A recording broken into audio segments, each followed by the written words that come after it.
எரிசக்தி பேட்டரி தொழில்நுட்பம் தொடர்பாக புதுச்சேரி மத்திய பல்கலைக்கழகத்துடன் ஜோஹோ நிறுவனம் புரிந்துணர்வு ஒப்பந்தம் செய்துள்ளது. இதுகுறித்து ஜோஹோ நிறுவனர் ஸ்ரீதர் வேம்புவுடன் செய்தியாளர் பாலவெற்றிவேல் நடத்திய உரையாடலை பார்க்கலாம். ஜோஹோ நிறுவனத்திற்கும் புதுவை மத்திய பல்கலைக்கழகத்திற்கும் இடையே இன்று முக்கியமான புரிந்துணர்வு ஒப்பந்தங்கள் கையெழுத்தாகி இருக்கின்றன.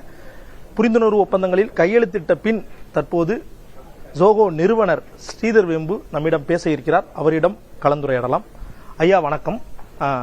இந்த புரிந்துணர்வு ஒப்பந்தம் லித்தியம் அயான் பேட்டரி தெரியும், லெட் ஆசிட் பேட்டரி தெரியும், பேட்டரி ஸ்டோரேஜ், அதனால சோடியம் டெக்னாலஜி, சோடியம்ல ஸ்டோரேஜ் பண்ண முடியுமா?